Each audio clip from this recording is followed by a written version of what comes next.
अधिकारीगण की इस यूट्यूब चैनल पर हम आज आदित्य पब्लिकेशन की वस्तुनिष्ठ सामान्य हिंदी को लेकर के आप सभी के समक्ष उपस्थित हुए हैं और इसमें हम इसके संक्षिप्त सार को देखेंगे, क्योंकि ये बुक 752 पृष्ठों की है और काफ़ी टाइम टेकिंग बुक है। इसलिए मैं इस बुक का सार कम से कम समय में आपको देने की कोशिश करूँगा। यह बुक देखिए कि इसकी जो परीक्षाओं के लिए उपयोगी है। ये UPP, UPSI, UP PGT, TGT, LT grade और सीटेट, यूपी टेट, पीटेट के अलावा ये यूपीएससी, यूपीपीएससी इत्यादि पीएससी पेपरों के लिए उपयोगी है। ये संशोधित और नया संस्करण है। आदित्य पब्लिकेशन प्रयागराज के द्वारा इसका पब्लिकेशन होता है। देखिए ये इसका सिलेबस है जो कि आपको आगे मिलेगा।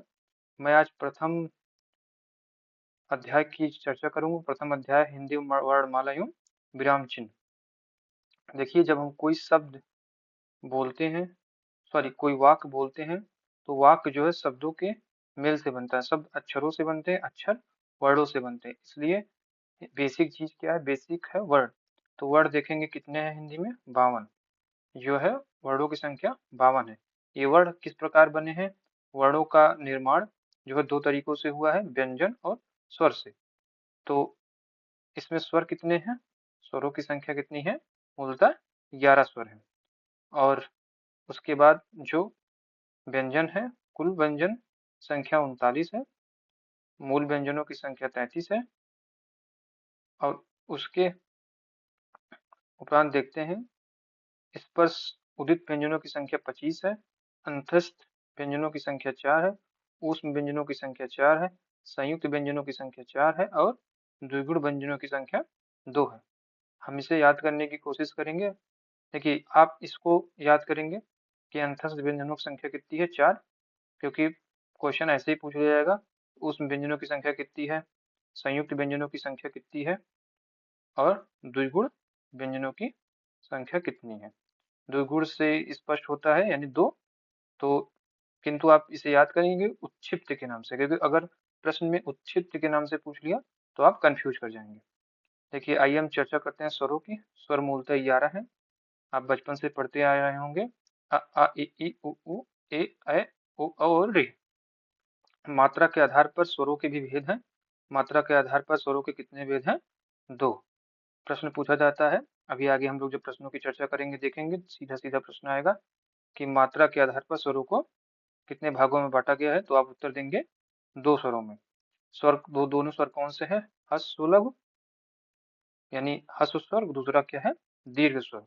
ह्रस्व स्वर को हम लघु स्वर भी कहते हैं और दीर्घ स्वर को हम गुरु स्वर भी कहते हैं। अब बात आती है ह्रस्व स्वर मतलब ये छोटे स्वर जो हैं, लघु स्वर जो है उनकी संख्या कितनी है? तो हम याद करेंगे उनकी संख्या कितनी है? 4। दीर्घ स्वर जो बड़े स्वर हैं 7। लघु से क्या मतलब है? जिनके जैसे छोटा अंक, जैसे आ ई उ और री में जिसमें मात्रा का प्रयोग नहीं, और जिनमें मात्रा का प्रयोग है, जैसे आ ई उ ए ओ औ और औ, तो उसे हम गुरु स्वर कहते हैं। देखिए लुप्त स्वर जो है, स्वर जब आप संस्कृत में पढ़ते हैं तो उसमें एक स्वर आता है लुप्त स्वर, जो कि हिंदी में लुप्त स्वरों का बात नहीं हुआ है, इसलिए इस स्वर की बात हम यहाँ नहीं करेंगे। अब देखिए ये इस संयुक्त दीर्घ स्वर और ये पूछेगा नहीं, इसलिए आप इसको यहाँ पे छोड़ देंगे। देखिए मूल व्यंजनों की संख्या जो 33 मैंने ऊपर चर्चा की थी, देखिए वो किस हिसाब से 33 है? उसमें वर्गों में बांटा गया, का वर्ग, चा वर्ग, टा वर्ग, ता वर्ग और पा वर्ग में। आप इसे देखेंगे, का वर्ग यानी कंठ से बोला जाएगा, चा वर्ग ताल से, टा वर्ग मूर्धन्य, ता वर्ग दंत से और पा वर्ग ओष्ठ से। ओष्ठ से कैसे? जैसे पा फा ब भ म, तो ओठ से इसका उच्चारण किया जाएगा। सभी संख्याओं की बात करें तो 5-5 है यानी 25। अंतस्थ जो हम ऊपर चर्चा कर रहे थे आप उसे याद करेंगे, क्योंकि ये इंपॉर्टेंट है। अंतस्थ व्यंजनों की संख्या जो 4 है और उस व्यंजनों की संख्या 4 है। अंतस्थ यानी या रा ला वा, ये बार बार क्वेश्चन पूछेगा आपसे। और उसमें शाखा साहा, जैसे कोई प्रश्न दे दिया जाएगा उसमें आपसे कहा जाएगा उस व्यंजन को छाटिए, तो आप याद की रहिए स ख स ह, ये ऊष्म है और या रा ला वा अंतस्थ है। देखिए कुल मिला के हो गया 33। अब हो गया संयुक्त व्यंजन। हमने कहा था संयुक्त 4 व्यंजन है, छ त्रंग ज्ञा स्र, क्योंकि ये 2 व्यंजनों के मेल से बनते हैं, छ त्रंग ज्ञा स्र। इसकी चर्चा हम आगे करेंगे। और उच्छिष्ट या द्विगुण व्यंजन कौन से हैं? ढ और ढ़, ढ और ढ़। इसे आप याद करेंगे कुल, इसीलिए 39 मूल व्यंजनों की संख्या कितनी हो जाती है? 39। देखिए वही यहाँ पे किया। अब आगे बढ़ेंगे, एक सेकेंड। आप जैसे कि अयोगवा, अयोगवाह जैसे अंग और आह, वर्णों की संख्या कितनी है? 2। आप अंदर जाने की जरूरत नहीं है बहुत विस्तार में पढ़ने की, आप बस याद करिए। जब पूछेगा अयोगवाह वर्णों की संख्या कितनी है, तो आप बताएंगे 2, कौन कौन से? अंग और आह। उसके बाद आप आएंगे नीचे, हम देखते हैं वर्णमाला किसे कहते हैं, स्वर की परिभाषा दी गई है। हम इसको छोड़ते हैं, हम आते हैं स्वर, लघु स्वर और दीर्घ स्वर। अब इसकी परिभाषा बताई गई है, मैंने ऊपर इसकी चर्चा की है। अब इसे हम छोड़ते हुए आगे आएंगे।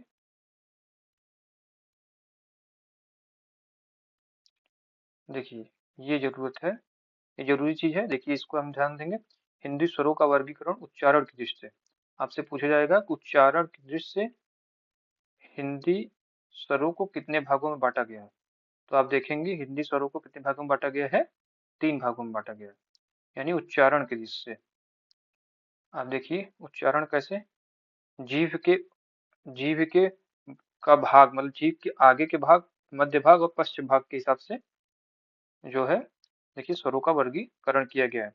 तो अग्रभाग यानी जिन स्वरों के उच्चारण में जीभ का अगला भाग ऊपर नीचे उठता है, अग्र स्वर कहे जाते हैं। जैसे इ, ई, ए, यानी 4 हैं। देखिए मध्य भाग में, यानी जो बीच मध्य भाग थोड़ा सा ऊपर उठता है जिसके उच्चारण में, जैसे कि आ। आप इसको याद करेंगे, आ ये बार बार पूछा जाएगा, आ। और पश्चिम भाग से जैसे पीछे का भाग ऊपर उठता है, जैसे आ, उ, ओ और औ। संख्या कितनी है? 6, सॉरी, संख्या कितनी है? 6। इसमें आ में चंद्र बिंदु मान के +1 कर लिया गया, 6। देखिए आगत ध्वनि है, इसे पूछा जाएगा। जैसे कि अभी आपने देखा +1 करके आगत, जैसे आ के ऊपर जो चंद्रमा वाला आ है, अंग्रेजी भाषा से इसे मतलब लिया गया है। उनमें इस ध्वनि का प्रयोग बहुलता से होता है, अतः इस ध्वनि को पश्च स्वर के अंतर्गत रखा जा सकता है। हिंदी में स्वरों की संख्या कितनी है? 11। देवनागरी लिपि व संस्कृत भाषा में स्वरों की संख्या कितनी होती है? देखिए 13। यानी अगर आपसे ये पूछा गया कि देवनागरी लिपि में स्वरों की संख्या कितनी है, तो आप 13 बताएंगे। और संस्कृत में भी 13 बताएंगे, क्योंकि इसमें लुप्त स्वरों को ले लिया जाता है, री और ली, इसमें, परंतु हिंदी में इसे नहीं लिया जाता है, इसलिए मूल स्वर 11 ही रह जाते हैं।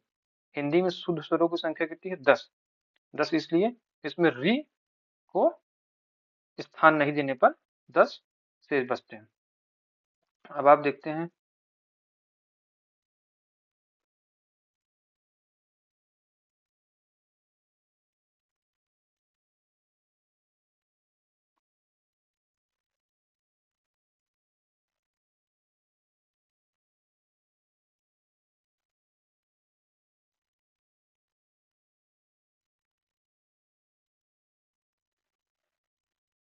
देखिए आप इसकी याद करेंगे, जैसे मैंने ऊपर चर्चा की थी जीभ के भाग के आधार पर।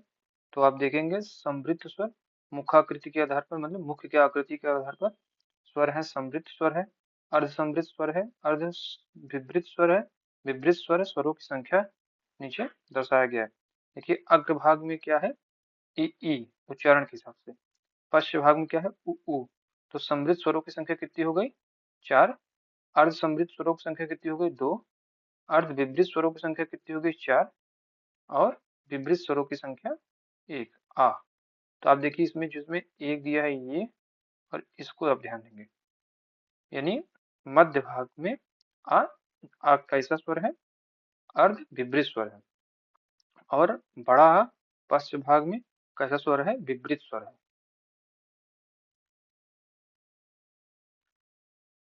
देखिए, इसकी चर्चा यहाँ की गई है।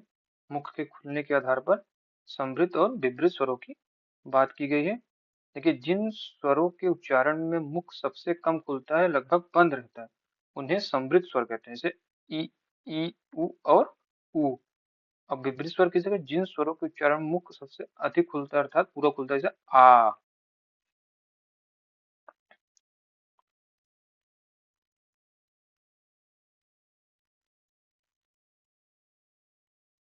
देखिए, अनुस्वार है।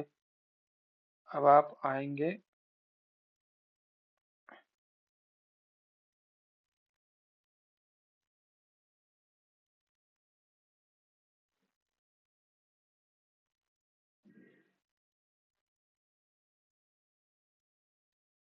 देखिए आप इसे याद करिए। देखिए,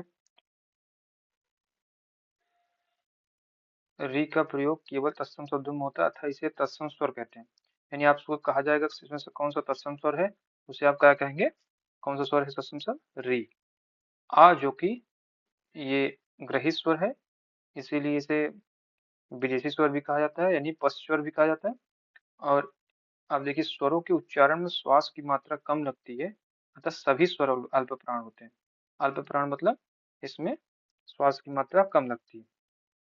स्वरों का उच्चारण करते समय स्वर तंत्रियों में कंपन होता है, अतः सभी स्वर घोष होते हैं। यानी सभी स्वर कैसे होते हैं, घोष होते हैं। स्वर ध्वनियों के अंतर्गत कोई भी ध्वनि दंत ध्वनि नहीं है, यानी ध्वनियों को, किसी भी ध्वनि को दांत के सहारा से जो है नहीं बोला जाता है। अयोग ध्वनियों का प्रयोग मुख्यतः तत्सम शब्दों में होता है। जैसे मान लीजिए, इनको इसलिए भी आप याद करेंगे क्योंकि अगर क्या है कि कथन के हिसाब से दिया तो आप ताकि सही कर सके। अनुस अंग अनुस्वार तत्सम और तद्भव दोनों हो सकता है। आहा विसर्ग हमेशा तत्सम होता है। इ एवं री स्त्रीलिंग वर्ण है। स्त्रीलिंग वर्ण इसलिए भी होता है क्योंकि ई, जैसे आप देखेंगे लड़की हो गया, तो ई की मात्रा जहाँ होती है वहाँ स्त्रीलिंग, पर इसमें याद रखिएगा री भी स्त्रीलिंग है। देखिए, इसे हम छोड़ेंगे। ये इसको पढ़ने का कोई खास मतलब नहीं है, जो जरूरी चीज होगी मैं इसको बताता चलूंगा। व्यंजन ध्वनियाँ, परिभाषा। व्यंजन ध्वनि किन्हें कहते हैं, जिनका उच्चारण करते समय मुख से बाहर निकलने वाली हवा को मुखांगों की बाधा का सामना करना पड़ता है, यानी मुखांगों के बाधा का सामना करना पड़ता है, उन्हें व्यंजन ध्वनि कहते हैं। तो हम देखेंगे कि, एक सेकेंड, हाँ, तो हम देखेंगे हिंदी में कितने व्यंजन हैं। आपको बताया गया है ऊपर 33 व्यंजन है। तो 33 व्यंजन है, इन्हें कुछ वर्गों में विभाजित किया गया है। अब देखिए, व्यंजनों का वर्गीकरण देखेंगे हम। व्यंजनों का वर्गीकरण: कंठ व्यंजन, ताल व्यंजन, मूर्धन्य, दंत और ओष्ठ व्यंजन। ओष्ठ व्यंजन और नासिक व्यंजन। देखिए, और एक होता है वर्गीकरण दंतोष्ठ व्यंजन। दंतोष्ठ व्यंजन आप देखेंगे, इसको याद करेंगे, दंतोष्ठ व्यंजन में सिर्फ वाह आता है, वाह को याद करेंगे। दंतोष्ठ व्यंजन देखिए, न, ला, सा, ये संस्कृत भाषा में व्रस्य व्यंजन थे, हिंदी भाषा में आकर दंत हो गए। परीक्षा में इन ध्वनियों को पूछे तो विकल्प में अगर वत्स और दंत दोनों आए तो वत्स का ही प्रयोग, मतलब वत्स को ही चुनना उचित रहेगा। आप देखेंगे, यानी अगर पूछे वर्ष व्यंजन कौन कौन से हैं, तो देखेंगे न, ला, सा, ये वर्ष व्यंजन है। आगे देखा जाएगा। अब देखिए, प्राणत्व के आधार पर व्यंजन का वर्गीकरण दो दो वर्गीकरण, मतलब कि एक अल्प प्राण और एक महाप्राण, दो भागों में बांटा गया है प्राणत्व के आधार पर। देखिए, अल्प प्राण व्यंजन किसे कहते हैं, ये परीक्षाओं में पूछे जाएंगे। देखिए, प्राण का अर्थ वायु, इनके उच्चारणों में फेफड़े से बाहर निकलने वाली वायु की मात्रा कम होती है। तो प्रत्येक वर्ग में प्रथम, तृतीय, पंचम वर्ण, देखिए इसे आप याद करेंगे। प्रत्येक वर्ग में प्रथम, तृतीय और पंचम वर्ण जो है उसे अल्प प्राण वर्ग करते हैं। जैसे कि प्रथम, प्रत्येक वर्ग में प्रथम व्यंजन, जैसे कि क, फिर ख छोड़ के क, घ छोड़ के अणा, तो ये अल्प प्राण व्यंजन है। उसके साथ ही जो है यारा लावा यानी अंतस्थ वर्ण भी अल्प प्राण में आते हैं।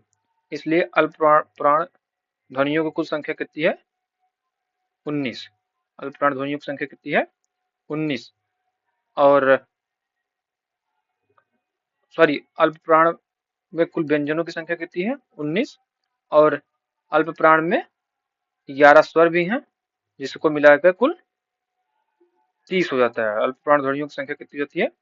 30। अब देखिए महाप्राण, इसके ठीक विपरीत उल्टा, यानी प्रत्येक वर्ग का दूसरा और चौथा वर्ण और ऊष्म वर्ण यानी शाखा साहा, शाखा साहा भी जो है महाप्राण व्यंजन है। महाप्राण में देखेंगे कुल व्यंजनों की संख्या कितनी है? 14। महाप्राण में कितने व्यंजन है? कुल 14 व्यंजन है। महाप्राण में व्यंजनों की संख्या कितनी है? 14। यानी आप इसको ऐसे याद करेंगे, प्राणत पूछा गया, प्राणत्व के आधार पर व्यंजनों को कितने भागों में बांटा गया, तो आप उत्तर देंगे 2। कौन कौन से? अल्प प्राण और महाप्राण। फिर अल्प प्राण किसे कहते हैं? अल्प प्राण मतलब वर्ग का प्रथम, तृतीय और पंचम वर्ण या उसके साथ ही अंतस्थ वर्ण यानी यारा लावा, ये अल्प प्राण व्यंजन है। प्लस 11 स्वर, सब जो सारे 11 स्वर हैं वो अल्प प्राण में। इसके ठीक विपरीत आप देखेंगे वर्ण का वर्ग वर्ग का दूसरा और चौथा वर्ण या उसके साथ ऊष्म वर्ण यानी शाखा साहा, कुल 14। अब आप देखेंगे, देखिए इसको ऐसे डिफाइन किया गया है। अब देखिए ये बहुत ही इंपॉर्टेंट है, बार बार प्रश्न पूछा जाता है। नाद, गूंज, झंकार, कंपन के आधार पर ध्वनियों के मतलब कि कंपन के आधार पर जो है कि कितने भागों में बांटा गया है। व्यंजन को जो है घोष, नाद, गूंज, झंकार, कंपन के आधार पर, तो इनकी संख्या 2 है, यानी घोष व्यंजन और अघोष व्यंजन। घोष व्यंजन और अघोष व्यंजन। पहले हम देख लेंगे घोष व्यंजन किन्हें कहते हैं। तो घोष व्यंजन कहते हैं, देखिए प्रत्येक वर्ग का तीसरा, चौथा, पांचवा वर्ण यानी कोई वर्ग है, यानी का वर्ग, जैसे का, खा, गा, घा, या 5, तो 5 व्यंजनों में तीसरा, चौथा, पांचवा जो है वो घोष व्यंजन कहा जाएगा। साथ ही अंतस्थ यानी यारा, लावा और हा भी, ध्यान देंगे हा भी, मैं बार बार बता रहा हूँ हा भी, ये पूछा जाएगा आपसे आगे। हा भी घोष व्यंजन है और 11 स्वर मिला के कुल 31 ध्वनियों की संख्या कितनी है? 31। देखिए इसे आप ऐसे कर देंगे, जो आप अल्प प्राण देखते हैं, अल्प प्राण का लगभग वही चीज जो है कि घोष व्यंजन है। इसमें अंतर क्या है कि अल्प प्राण में प्रथम, तृतीय और पंचम हम देखते थे, और इसमें तीसरा, चौथा और पांचवा। ठीक इसके विपरीत देखते हैं अघोष ध्वनि। अघोष ध्वनि मतलब प्रत्येक वर्ग का पहला और दूसरा अघोष ध्वनि, साथ में शाखा सा। याद रखेंगे इसमें हा नहीं आएगा, हा किसमें चला जाएगा? हा चला जाएगा आपके घोष व्यंजन में। इसलिए डायरेक्ट सवाल आएगा हा, मतलब कि इसमें से घोष व्यंजन छाटिए, उसमें हा रहेगा, आपको हा छाटना रहेगा। किंतु हा अल्प प्राण व्यंजन है। इसमें देखेंगे आप कि अघोष व्यंजनों की संख्या कितनी है? 13, और वहीं घोष व्यंजनों की संख्या कितनी है? 31। अब देखिए ये उपयोगी नहीं है, आप देखिए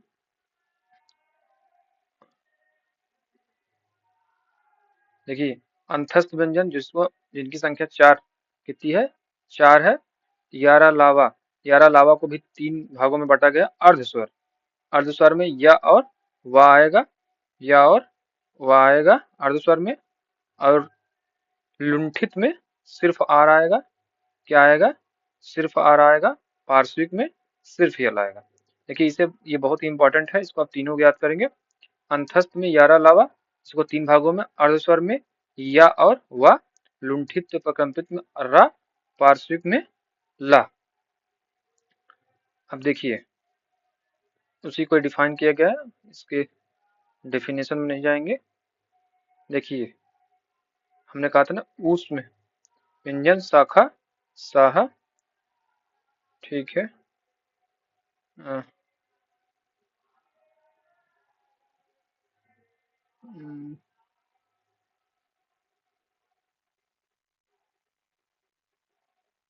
देखिए उच्छिष्ट व्यंजन किसे कहते हैं, आपको मैंने बताया था ढ और ड़ा, ढ और ड़ा को उच्छिष्ट व्यंजन कहते हैं।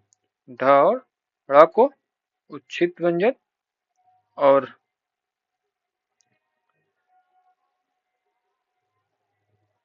ढ और ड़ा को उच्छिष्ट व्यंजन, विकसित व्यंजन, ताड़ज्य व्यंजन, द्विगुण व्यंजन भी कहा जाता है।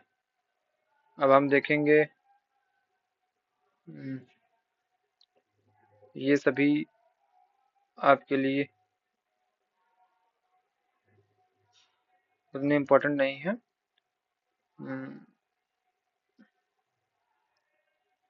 अब देखिए इसको आप याद करिए, संयुक्त व्यंजनों का शोषण करिए, यानी जो संयुक्त व्यंजन चार्ट है छत्रंग, ज्ञा और श्राप। तो देखिए इनका निर्माण कैसे होता है। देखिए छ बनता है का और सा के मेल से, का और सा के मेल से छ बनता है, ज्ञा बनता है जा और आ के मेल से, त्र बनता है ता और रा के मेल से, और सा बनता है सा और रा के मेल से। सा और रा के मेल से क्या बनता है, सा और रा के मेल से स्रा, ता और रा के मेल से त्रा। इसे आप याद करेंगे, बहुत ही इंपॉर्टेंट है। अब देखिए इसमें जो मेन होगा मैं आपको बताता चलूंगा। देखिए अभी ये सब की जरूरत नहीं है आपको। देखिए ये मैंने पहले से ही इसको इम्पोर्टेंट पर लगा के रखा है। देखिए क ख ग ज फ फारसी से आगत व्यंजन, यानी फारसी से इनका आगमन हुआ है, तो ये फारसी से आगत व्यंजन है। ज फ ऐसे वर्ड हैं जिनका प्रयोग अंग्रेजी के शब्दों में भी होता है। फारसी से आगत व्यंजनों की संख्या कितनी है, 5। कौन कौन से हैं, तो आपको याद करना पड़ेगा क ख ग ज और फ।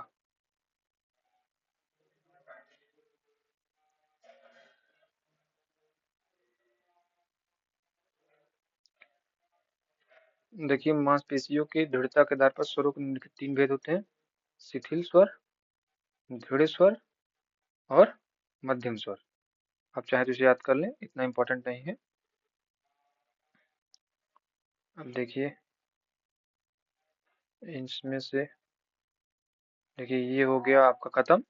अब ये परीक्षा संवाद चलेगा, क्योंकि ये जितना मैंने आपको बताया है ये इन परीक्षाओं में इनका इनका बार बार दोहराव होता है, ये पूछे जाते रहे हैं। बहुत सारी परीक्षाएं हैं जो बहुत ही बड़े बड़े स्तर की परीक्षाएं, जिसमें से यूपीपीएससी, पीएससी, आरओ, आरओ मुख्य परीक्षाएं हैं। देखिए अब यहाँ से आपका चालू होगा ऑनलाइनर शब्द विचार। देखिए व्याकरण का वह विभाग जिसमें शब्द के भेद, रूप, बनावट, आकार का वर्णन होता है, क्या कहलाता है, शब्द विचार। भाषा की सार्थक लघुत्तम में क्या कहा जाता है, शब्द। लिपि चिन्हों के क्रमबद्ध समूह को क्या कहा जाता है, वर्णमाला। आप देखेंगे भाषा सबसे छोटी क्या क्या है, वर्ड। वर्डों को क्रम पूर्वक अलग करना कहलाता है वर्ण विच्छेद। व्यंजन, एक सेकंड रुकिए, आपको आपके लिए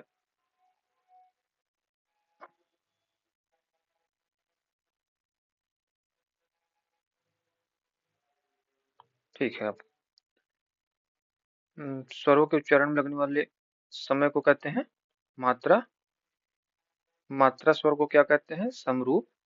ह्रस्व, दीर्घ, लुप्त कितने प्रकार, किसके प्रकार हैं, ये स्वरों के प्रकार हैं। हिंदी भाषा में कितने स्वर हैं, मेन 11। हिंदी वर्णमाला में वर्ण हैं कितने, 52। देखिए स्वर ध्वनियों के प्रकार हैं, ये देखिए कंठोष्ठ वर्ण है, यानी ओ और औ। मैंने आपको ऊपर ही बताया था कंठोष्ठ वर्ण है ओ और औ। वर्णमाला का कौन सा अक्षर पुल्लिंग नहीं है, ई और ई। मैंने आपको बताया था स्त्रीलिंग है, और री भी स्त्रीलिंग है, याद करिएगा। कंठ तालव्य दीर्घ स्वर कौन से हैं, ए और ऐ। ओष्ठ दीर्घ स्वर का उदाहरण कौन सा है, ओष्ठ दीर्घ स्वर का उदाहरण कौन सा है? उ। री क्या है? स्वर है। स्वर रहित व्यंजन जब स्वर सहित व्यंजन से मिलता है तब क्या कहलाता है? संयुक्ताक्षर। देखिए, आप जो देख रहे हैं कंठोष्ठ ओ, और आप देखिए कंठतालब ए ऐ। देखिए इसका एक्सप्लेनेशन यहाँ पे है, आप देखिए, आपको मैं बता रहा हूँ। देखिए ये है, देखिए कंठ प्लस तालु, कंठ और तालु से देखिए ये आपके यूपीपी के री एग्जाम 2024 में आया हुआ है। अब देखिए कंठ तालु किसे कहते हैं? ए और ऐ को। ओष्ठ कंठ यानी कंठोष्ठ ओ और औ को। देखिए ओष्ठ समृद्ध उ और उ को। हम्म, अब हम चलेंगे उसके आगे।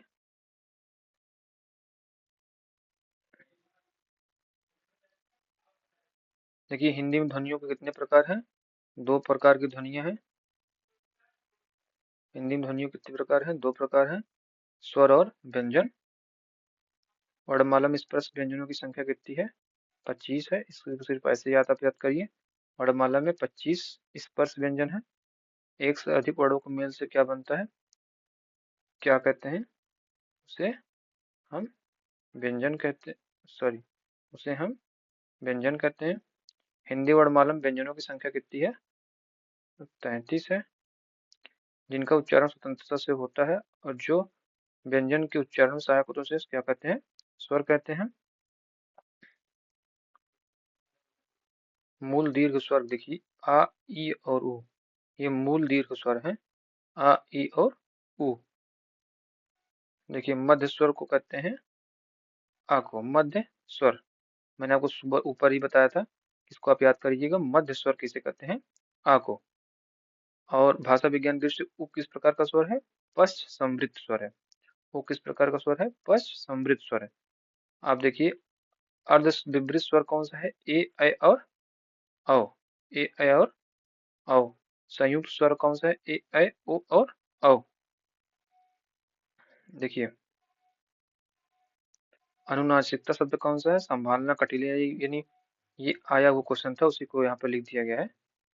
देखिए संभालना, क्योंकि चंद्रबिंदी इसे अनुनासिक लगा हुआ है। अब देखिए लुप्त स्वर कौन सा है? ओम। ओम एक लुप्त स्वर है। हिंदी की अग्र अवृत्ता का समृद्ध स्वर ध्वनि है ई। सभी स्वर होते हैं अल्प प्राण, मैंने आपको बताया था। अल्प प्राण जो है सभी 11 स्वर अल्प प्राण होते हैं और सभी 11 स्वर जो है घोष होते हैं। उसके बाद आप देखेंगे हिंदी में समृद्ध स्वर है, कौन सा स्वर समृद्ध स्वर है? ई और उ और उ।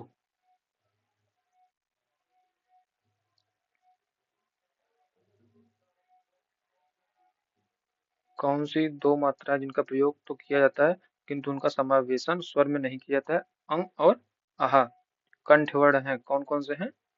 देखिए आ क ख ग घ ङ, इसके अतिरिक्त विसर्ग और ह भी है।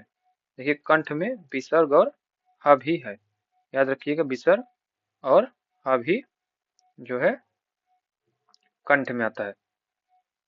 देखिए ये तालु में आता है, ई च छ ज झ ञ य और स। ताल से इनको तालु से प्रोनाउंसिएट किया जाता है। किस व्यंजन के उच्चारण में जिह्वा ताल से नहीं टकराती है? घ में। किस व्यंजन के उच्चारण में जिह्वा ताल से नहीं टकराती है? वो है घ से। उच्चारण दृष्टि से शुद्ध है, सदंत है, सतालव्य है, समूर्धन्य है। देखिए इसे याद करिएगा, ये अच्छा क्वेश्चन है। देखिए इसे आप याद करिएगा। जिनका उच्चारण ऊपर के दांतों पर जीभ लगने से होता है उसे क्या कहते हैं? दंत कहते हैं। दंत ध्वनियां है ता था दा धा ना, ला और सा भी दंत ध्वनि है। मूर्धन्य है टाठा डाढ़ाइया, सा और रा भी मूर्धन्य है। व्रत ध्वनियां है ज सा, ज सा, न, र और ला। हिंदी की ओष्ठ व्यंजन ध्वनि है उ, उ, प, फ, ब, भ, म। अंतस्थ व्यंजन है यारा लावा, उसमें है ईसा ख, सहा, ग्रहित हैं, यानी बाहर से आएंगे, यानी फारसी वो व्यंजन जो कौन से क ख ग ग ज फ और आ। जीवा मूली कहलाता है क ख ग। अर्धस्वर कहलाता है कौन कौन सा, या और वाह। या और वो क्या गया है, अर्ध स्वर है, या और वाह। उच्चारण की दृष्टि से सा ख सा व्यंजन किस प्रकार के हैं, ऊष्म। देखिए संयुक्त व्यंजन में देखते हैं छ कैसे बनता है, क और सा के मिल से। तरह किन वर्णों के सहयोग से बनता है, त और रा के। संयुक्त व्यंजन ज्ञ बनता है ज और न के। संयुक्त व्यंजन है स र मतलब स्र। देखिए अभी ये महाप्राण अल्पप्राण जो मैंने आपको बताया था कि वर्ग का तीसरा चौथा पांचवा, वर्ग का पहला तीसरा और पांचवा, उसी हिसाब से आप इसको देख लेंगे। देखिए व्यंजन ध्वनियां स्पर्श संघर्षी कहलाती हैं, च छ ज झ। देखिए कामता प्रकाश प्रसाद गुरु ने वाय प्रयत्न के अनुसार व्यंजनों के कितने भेद माने हैं, दो अल्पप्राण और महाप्राण। अनुनासिक व्यंजन कौन से होते हैं, वर्णों का पंचमाक्षर, मैंने आपको बताया था। पांचवा अक्षर जो होता है वो अनुनासिक में आता है। हिंदी की स्पर्श घोष महाप्राण ओष्ठ ध्वनि कौन सी है, भा है, भा है। अब देखिए ये भा कैसे आया, इसमें देखिए एक शब्द को आप देखिए महाप्राण। देखिए ये जो महाप्राण शब्द आया है, महाप्राण शब्द आने का यही मतलब है कि वर्ण का दूसरा और चौथा होना चाहिए। तो भा आप देखिए, भा कैसे रह पाता है, प फ प फ ब भ म, भ चौथे पे आता है, इसलिए ये महाप्राण है। ऐसे भी आप उसको याद करके निकाल सकते हैं। दंत का देखिए, देखिए इसमें इसका एक्सप्लेनेशन दिया, ब वर्ण कैसा है, दंतोष्ठ है, स्पर्श है, अल्प प्राण है, घोष है, निरानुनासिक है। का व्यंजन है अल्प प्राण, अघोष, स्पर्शी, कांट ध्वनि। दंतोष्ठ ध्वनि कौन सी है, वह है, मैंने आपको बताया था एक ही है दंतोष्ठ, वो है वाह। प्रा में पूर्ण वर्ण है प और रा, प्रा। जब एक ही ध्वनि का द्वित्व हो जाए तब वो क्या कहलाता है, युग्मक ध्वनि। जैसे प्रसन्नता। ऊष्म संघर्षी व्यंजन कौन सा है, ह। रा का विवरण क्या है, ये व्रस्य है, लुंठित है, संघोष है, अल्प प्राण व्यंजन है। कौन सा व्यंजन पार्श्विक है, ला। ला कैसा व्यंजन है, पार्श्विक, मैंने आपको बताया था ना। अंतस्थ व्यंजन या रा लावा को तीन भागों में बांटा गया था, इसमें ला पार्श्विक था, रा लुंठित था, या और वाह आप देखे थे अंतःस्पर्शी था। अब देखते हैं कि स्वर तंत्रियों के आधार पर व्यंजन को कितने भागों में बांटा गया है, दो, घोष और अघोष। हिंदी वर्णमाला में छ से डा के बीच कौन सा अक्षर है, ये आप देख लेंगे। अंतस्थ और ऊष्म वर्ण कितने हैं, 8 है, चार चार, यारा लावा शाखा सा है। हिंदी शब्दकोश में का के बाद कौन सा व्यंजन दिखाई देता है, हिंदी शब्दकोश में का के बाद कौन सा व्यंजन दिखाई देता है, छ। जब एक ध्वनि दो संयुक्त व्यंजनों के संयुक्त से होती है, जो दो व्यंजनों से संयुक्त होती है तो उसे क्या कहते हैं, संपृक्त ध्वनि। ड और ढ को कहा जाता है विकसित वर्ण। च छ ज झ उदाहरण है स्पर्शी संघर्षी व्यंजन के। पश्चिम में कितने व्यंजन वर्ण है, तीन। आप देखेंगे अल्प सॉरी अल्प प्राण अघोष व्यंजन वर्ण का उदाहरण कौन सा है, ट। व्रस अल्प प्राण अघोष वर्ण का उदाहरण कौन सा है, ट। अल्प प्राण घोष व्यंजन वर्ण का उदाहरण है, ब। अब देखा जाएगा, देखिए तो देखिए मूर्धन्य महाप्राण अघोष व्यंजन वर्ण का उदाहरण है, ठ। देखिए आप इसको ऐसे याद करिए ना तो आपको सारा चीज याद करना पड़ेगा। देखिए इसमें आप महाप्राण अगर पकड़ पा रहे हैं, अब हम महाप्राण को पकड़िए तो आप देखते हैं महाप्राण, मैंने अभी आपको बताया कि ये वर्ण वर्ण वर्ग का दूसरा दूसरा और चौथा वर्ण है, तो था जो है दूसरा।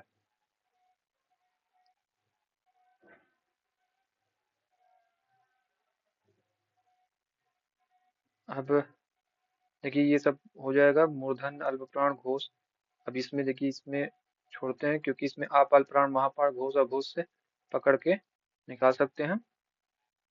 और देखिए ये जो आपसे मैंने कहा था ना, इस पे याद किए, ये वन लाइनर आएगा। हिंदी में अल्प प्राण वर्णों की संख्या कितनी है? देखिए 30 है।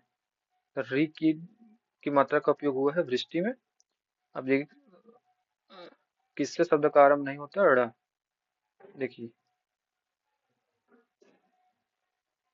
देखिए यहाँ पे वन लाइनर की संख्या आई है। देखिए ये जो है मेन जो है ब्लैक कलर से वो देखिए बोल्ड किए गए हैं। हिंदी में शुद्ध स्वरों की संख्या कितनी है? 10। हिंदी में स्वरों की संख्या अगर पूछी जाए तो 11। देखिए आप इस बात को याद रखिएगा, हिंदी में अगर स्वरों की संख्या पूछी जाए तो हिंदी में कितने स्वर हैं तो आप 11 बताएंगे। हिंदी में शुद्ध स्वर कितने हैं? 10। इसमें री को नहीं लिया जाएगा। हिंदी में मात्राओं की संख्या कितनी है? 10 मात्राएं हैं। ह सुदीर्घ ये है। अब देखिए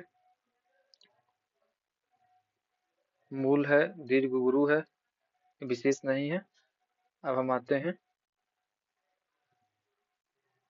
देखिए आगस स्वर है आ, इसको आप याद करिए क्योंकि एक ही ये पूछेगा। आगस स्वरों में मध्य स्वर है आ, सॉरी मध्य स्वर है आ, इसको आप याद करिए। अग्र स्वर में ई ए है। पश्च स्वर में आ उ ओ और आ है। आ देखिए जो यहाँ वाला आ है यही है आगस स्वर। देखिए अर्ध संवृत्त है ए और ओ, विवृत है आ, अर्ध विवृत है आ ए और औ, अर्ध विवृत है आ ए और औ। विशेष आप इसके अंदर घुसने की कोई जरूरत नहीं। आप मेन महाप्राण घोष अघोष अल्प प्राण याद करिए।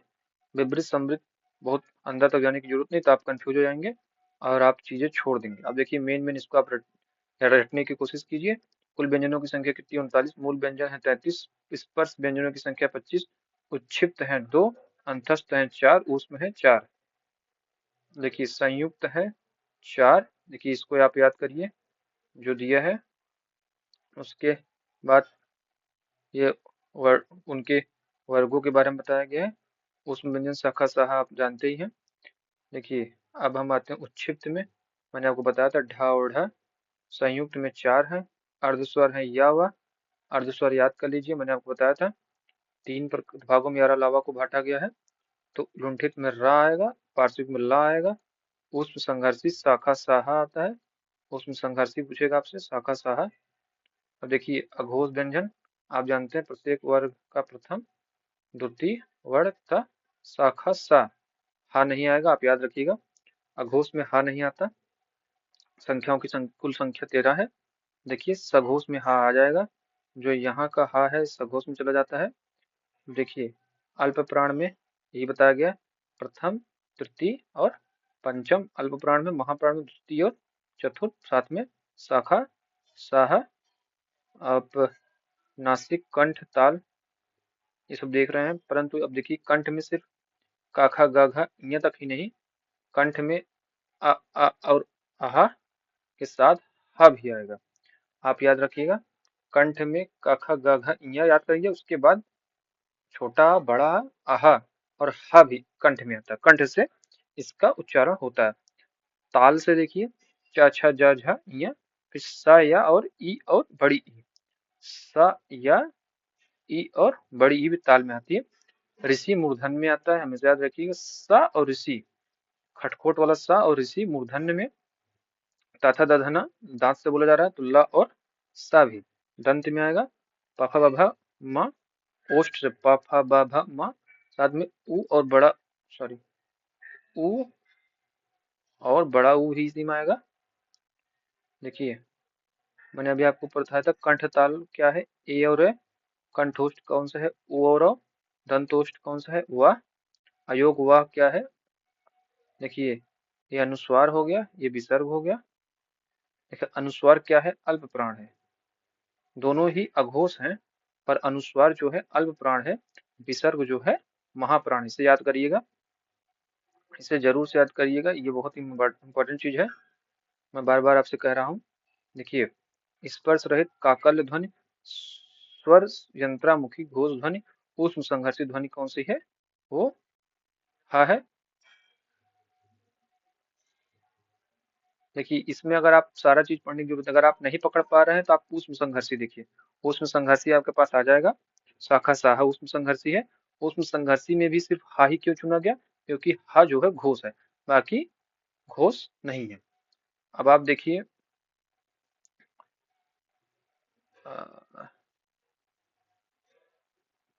अनुस्वार और अनुनासिक में क्या अंतर है ये बताया गया, इसकी जरूरत नहीं है। अब देखिए हम आएंगे प्रश्नोत्तरों में। पीछे विगत जो सालों में जो क्वेश्चन पूछे गए हैं हम उसकी चर्चा करेंगे और उसका एक्सप्लेनेशन भी देते जाएंगे। देखिए मैं अभी इसके पूर्व जो आपको बताया उसमें जो लास्ट में मैंने अभी आपको ऑनलाइन में पढ़ा है इसको आप जरूर से याद करके जाइएगा। ऊपर के जो जो डिस्क्रिप्शन जो थियरी मैंने बताई उसको आपको ये बहुत डिटेल्स जानने की जरूरत नहीं, ना तो बहुत आप उसमें माथापच्ची करिएगा, क्योंकि वो आपको याद आएगा उससे पहले आप भूल जाएंगे। इसलिए आप सिर्फ ऑनलाइनर याद करके जाइएगा, वो आपको बहुत विशेष मदद करेगा एग्जामिनेशन हॉल में। देखिए अब पहला प्रश्न हम देखते हैं, मात्रा की सबसे छोटी इकाई क्या है? तो मात्रा की सबसे छोटी इकाई कौन सा है? वर्ण है। देखिए वर्ण जो है मात्रा की सबसे छोटी इकाई है। देखिए इन नियमों में ये पूछा गया है। दूसरा क्वेश्चन देखते हैं, निम्नलिखित में से किस विकल्प में अनुनासिक का प्रयोग हुआ है? अनुनासिक का प्रयोग चांद और सांस में हुआ है। चांद और सांस में हुआ है। कंठ से उत्पन्न होने वाले वर्ण हैं, मैंने आपको बताया था कंठ से यानी क ख ग घ। तो ग और घ किस व्यंजन को उच्चारण जीवा ताल से नहीं टकराती है? तो घ में। क्यों? क्योंकि क ख ग घ कंठ से इसका उच्चारण होता है। कौन सा समूह सही नहीं है? आप देखेंगे मूर्धन्य नहीं सही है। च छ,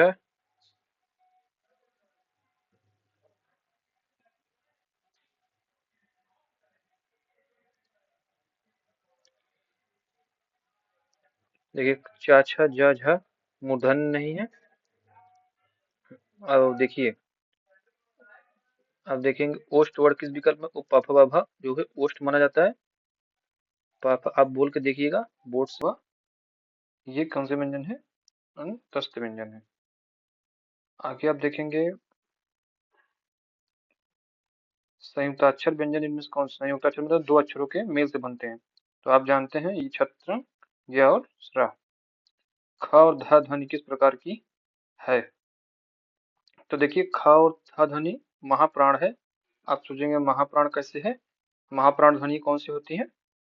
तो महाप्राण ध्वनियां होती है दूसरी, तीसरी और चौथी। तो दूसरी, तीसरी और चौथी, सॉरी दूसरी और चौथी महाप्राण ध्वनि होती है। अब आप आगे आएंगे, देखें प्रत्येक वर्ग का प्रथम और द्वितीय वर्ण किस प्रकार के हैं? तो है अघोष। एक से अधिक वर्णों के मेल को कहते हैं, वो है व्यंजन। हिंदी वर्णमाला में व्यंजनों की संख्या कितनी है? 33। जिनका उच्चारण स्वतंत्रता से होता है और जो व्यंजन के उच्चारण में सहायक होते हैं उसे कहते हैं स्वर। निम्न में अल्पप्राण व्यंजन कौन सा है? तो है ग। पहला, तीसरा और पांचवा। तो क ख ग। जिन निम्न में घोष वर्ण कौन सा है? ज। जिह्वा के आधार पर स्वर कितने प्रकार के होते हैं? मैंने आपसे कहा था ना, 3 प्रकार के। ये सब चीजें आप याद कीजिए, ये आगे पूछे जाएंगे। हिंदी शब्दकोश में छ का क्रम निम्न में से किस वर्ण के बाद में आता है? तो क के बाद। देखिए ये एक इम्पोर्टेंट क्वेश्चन है। देखिए ये बराबर एग्जाम में पूछा गया है, पिछली बार ये एसआई एग्जाम में भी आया है। हिंदी में ध्वनियों के कितने प्रकार होते हैं? हिंदी में कितने प्रकार ध्वनि होती है? 2। आगे देखेंगे आप, निम्न में दीर्घ स्वर है तो बड़ी ई। निम्न में से कौन सा मूल दीर्घ स्वर नहीं है? ओ। मात्रा के आधार पर स्वर कितने प्रकार के होते हैं? 3। निम्न में से ओष्ठ वर्ण कौन सा है? तो उ। इ, च, छ, ज, झ, ञ आदि के उच्चारण किससे होता है? ताल से। हिंदी स्वरों का वर्गीकरण जब जीभ के आकार के भाग के आधार पर किया जाता है तो निम्नलिखित में से कौन सा भेद इसके अंतर्गत नहीं आएगा? तो विपरीत स्वर नहीं आएगा। निम्नलिखित में से कौन सा संयुक्त स्वर नहीं है? वो संयुक्त स्वर नहीं है, क्योंकि वो स्वतंत्र रूप से आता है। इनमें से कौन सा स्वर कंठ तालव्य है? कंठ तालव्य में ए और अ आता है, तो ए हो जाएगा। जिन स्वरों के उच्चारण में दो मात्रा का समय लगता है, यो या हस से दोगुना समय लगता है, उसे गुरु स्वर या दीर्घ स्वर कहते हैं। अब आप आएंगे 28वां, निम्न में से कौन सा अंतस्थ व्यंजन है? तो यारा लावा अंतस्थ व्यंजन है। ऊष्म व्यंजन कौन सा है? तो शाखा साहा ऊष्म व्यंजन है। कौन सी ध्वनि महाप्राण नहीं है? तो आप देखेंगे ज नहीं है। अघोष वर्ण कौन सा है? सा है। सघोष वर्ण कौन सा है? तो ब है। प फ ब। तो तीसरी में आया, पहला तीसरा और पांचवा। व का उच्चारण स्थान कौन सा है? दंतोष्ठ है। निम्न में से पार्श्विक ध्वनि कौन सी है? तो ला है। ला कौन सी ध्वनि है? ला एक पार्श्विक ध्वनि है, याद रखिएगा, अच्छा क्वेश्चन है। कौन सी दो मात्राएं जिनका प्रयोग तो किया जाता है किंतु उनका समावेश स्वर में नहीं होता है? मैंने आपको बताया था अलग से, अंग और आहा। लिपि चिन्हों के क्रमबद्ध समूह को क्या कहते हैं? तो वर्णमाला कहते हैं। भाषा विज्ञान की दृष्टि से बड़ा ऊ किस प्रकार का स्वर है? तो ये पश्च समृद्ध स्वर है। प्रत्येक वर्ग का दूसरा और चौथा वर्ण क्या कहलाता है? तो महाप्राण कहलाता है। उच्चारण की दृष्टि से संबल ध्वनि का कौन सा वर्गीकरण है? तो संपृक्त ध्वनि है। संबल किस स्वर के उच्चारण में दीर्घ स्वर से भी अधिक समय लगता है? वो है लुप्त। वर्णमाला में स्पर्श व्यंजनों की संख्या कितनी है? तो 25। भाषा की सार्थक लघुत्तम इकाई किसे माना जाता है? शब्द को स्वर ई और ऐ का उच्चारण और स्थान कौन सा है? तो कंठ तालव्य है, अभी आपको ऊपर बताया। जिन ध्वनियों की गणना न स्वर में की जाती है न व्यंजन में की जाती है, उसे क्या कहते हैं? अयोग वाह कहते हैं। कैसा ध्वनि कहते हैं? अयोग वाह कहते हैं। देखिए, किस व्यंजन का उच्चारण स्थान ताल है? ताल है छ का, छ छ छ। इनमें से कौन सी देवनागरी लिपि की मुंह की नोक जब ऊपर के दांतों की पंक्ति सामने वाले दांत के ऊपर हिस्से के संपर्क में आकर वायु के प्रवाह को अवरुद्ध करती है, ऐसे उच्चारण स्थान को क्या कहा जाता है? वस्य कहा जाता है। स्वर तंत्रियों के आधार पर व्यंजनों को कितने वर्गों में बांटा गया है? तो 2 वर्गों में बांटा गया है। हिंदी शब्दकोश में क के बाद कौन सा व्यंजन दिखाई देता है? वो है छ। प्रत्येक शब्द के वर्तनी के सभी वर्णों को उसी क्रम में अलग अलग दिखाना क्या कहलाता है? वर्ण विच्छेद। निम्न में दीर्घ स्वर कौन सा है? तो आ, बड़ा आ दीर्घ स्वर है। मध्य स्वर किसे मध्य स्वर इसे कहते हैं? आ को। देखिए, ये अच्छा क्वेश्चन है।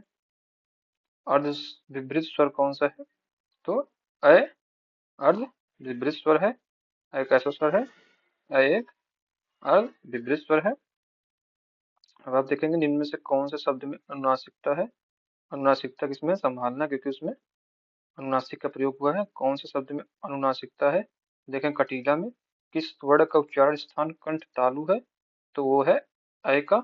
अ के उच्चारण स्थान का नाम क्या है? कंठ तालव्य है। कंठ तालव्य में कौन से 2 वर्ण आते हैं? आप जानते होंगे, ए अ और ए और अ। वर्ण तालिका के अनुसार ह्रस्व दीर्घ और लुप्त क्या है? ये स्वर हैं जिनकी ध्वनि केवल मुख से निकलती है, वे हैं निरानुनासिक स्वर।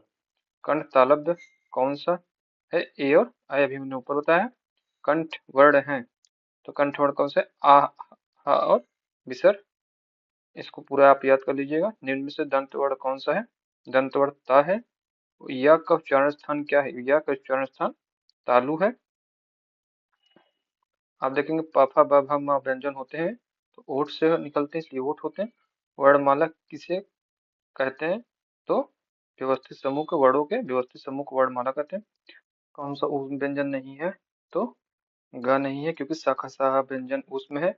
हिंदी वर्णमाला में ऊष्म व्यंजन कौन से हैं? देखिए, शाखा साहा। संयुक्त व्यंजन ज्ञ बनता है, तो ज और न से।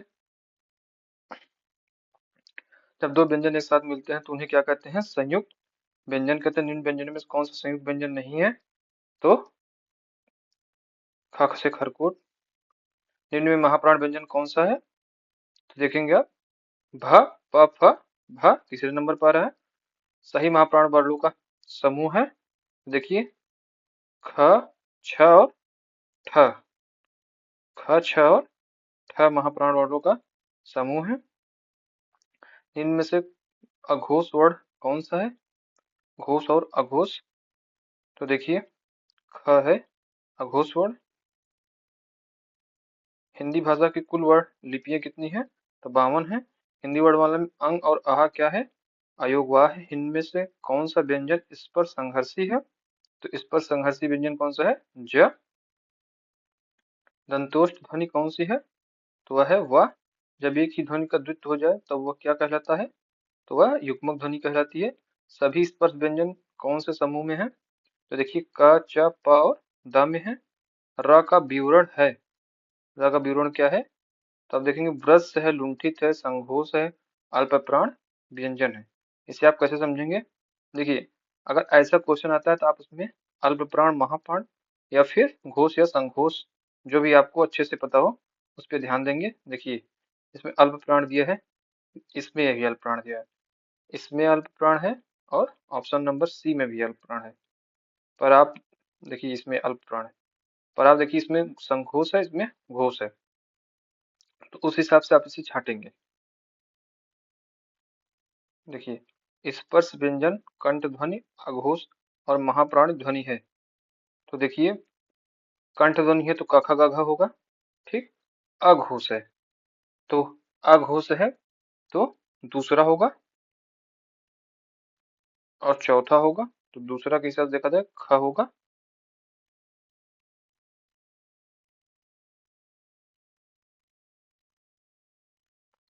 अब आप देखेंगे अंतस्थ और ऊष्म वर्ण कितने हैं?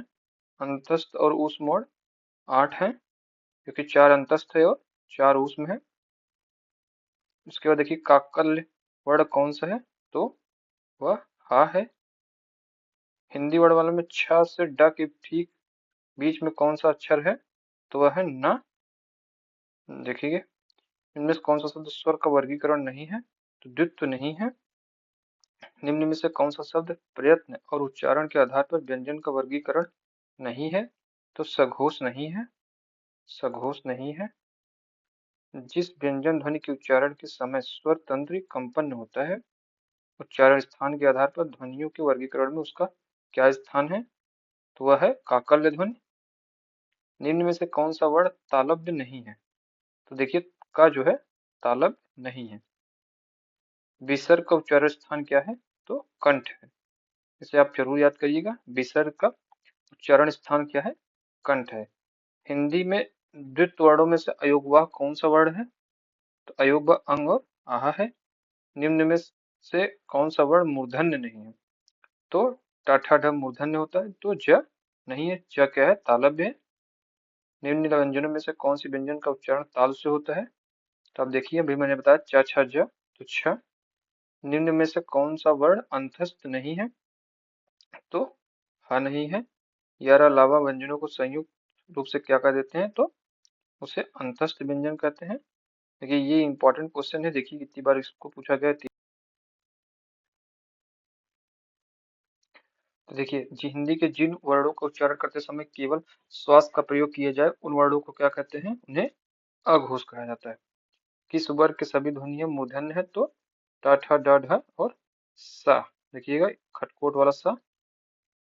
एक शब्द में महाप्राण व्यंजनों का प्रयोग नहीं हुआ है, तो महाप्राण व्यंजनों का प्रयोग जोगन में नहीं हुआ है। देखिए ह्रस्व दीर्घ और लुप्त कितने प्रकार के हैं? ये सॉरी किसके प्रकार है? तो ये स्वरों के प्रकार हैं। संयुक्त स्वर कौन से हैं? तो आप देखेंगे संयुक्त स्वर कौन से हैं? तो वो हैं ए और ऐ, दो स्वरों के मेल से बने हैं। तालब्य ध्वनियां कौन सी हैं? तालब्य ध्वनियां किसे कहते हैं? देखिए च छ ज झ तालब्य ध्वनि हो तो इसमें तो एक से अधिक हो जाएगा। लुप्त स्वर कौन सा है? तो ओम है। हिंदी की अग्र आवृत्ताकार समृद्ध स्वर ध्वनि है, तो ई है। स्वरों के उच्चारण लगने वाले समूह को कहते हैं मात्रा। मात्रा स्वर को क्या कहते हैं? तो ग्रेफीम कहा जाता है। ओ और औ किस प्रकार के वर्ण हैं? तो कंठ ओष्ठ हैं। स्वर किसका भेद है? तो स्वर वर्ण का भेद है। हिंदी वर्णमाला में वर्ण है तो 52। व्यंजन और स्वर के संयुक्त रूप को क्या कहते हैं? अक्षर। हिंदी वर्णमाला में स्वरों की कुल संख्या कितनी है? 11 है। हिंदी भाषा में कितने व्यंजन हैं? तो 33 व्यंजन है। निम्नलिखित में से कंठ ध्वनियां कौन सी हैं? तो क ख कंठ ध्वनि है। निम्नलिखित में से हिंदी की कंठ ध्वनि है, तो वो हा है। घा का उच्चारण स्थान कौन सा है? का खा ग, तो कंठ से। उच्चारण स्थान के आधार पर न व्यंजन है ताल, चा छा जा झा ञ। अब देखिए हिंदी की सा ध्वनि कौन सी है? या रा ला व सा खा सा हा। तो अब देखिए ये ताल से। सही डा का उच्चारण स्थान होता है मूर्धन्य।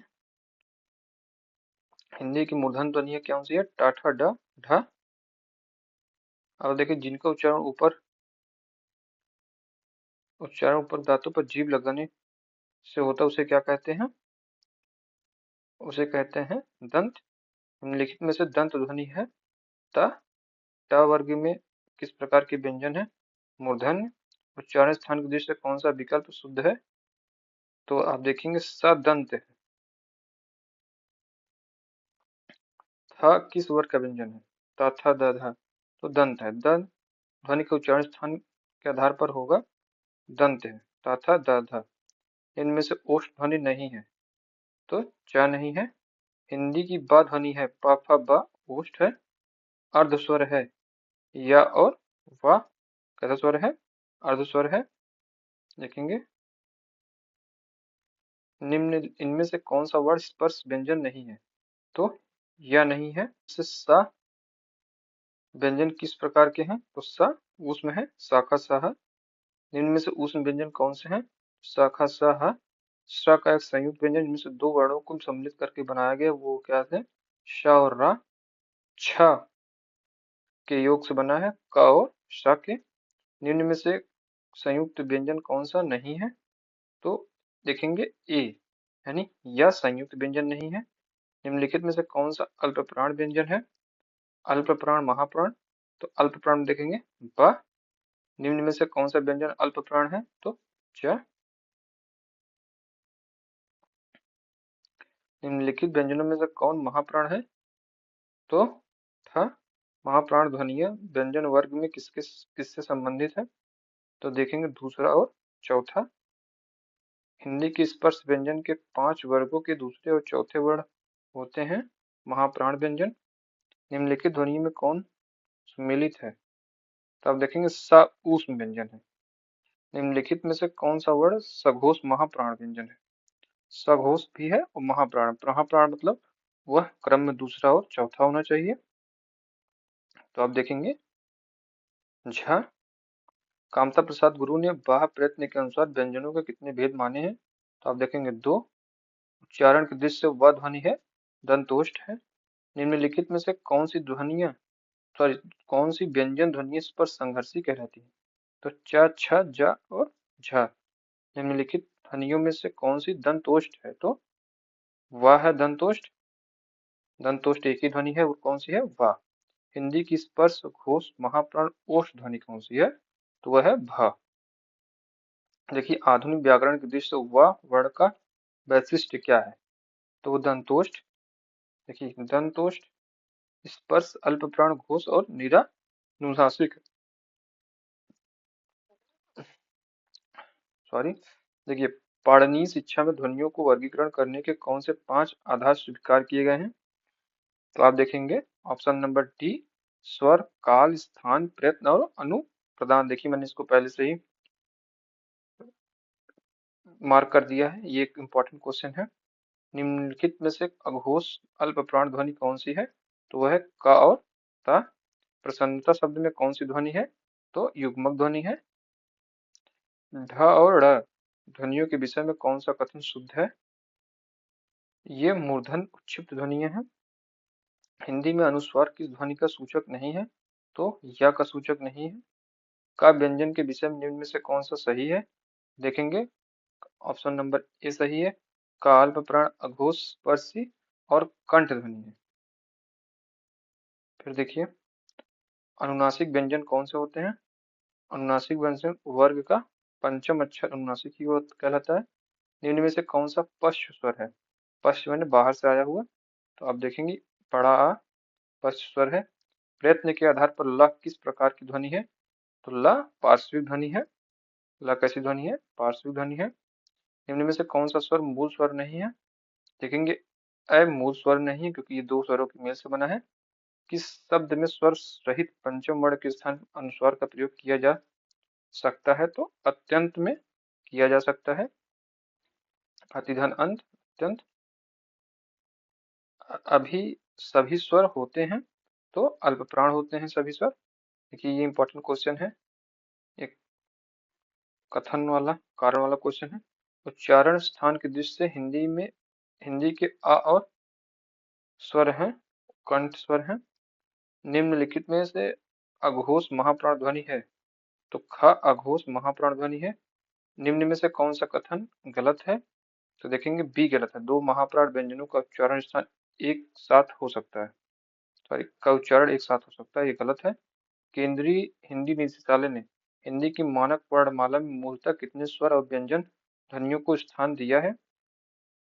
तो आप देखेंगे 11 स्वर और 35 व्यंजन ध्वनियों को स्थान दिया गया है। ये एक इम्पोर्टेंट क्वेश्चन है, आप देख लीजिएगा क्योंकि ये संस्था के द्वारा पूछा, संस्था से रिलेटेड क्वेश्चन है। अनुनासिक स्वर वाला शब्द है? तो देखेंगे पाँव।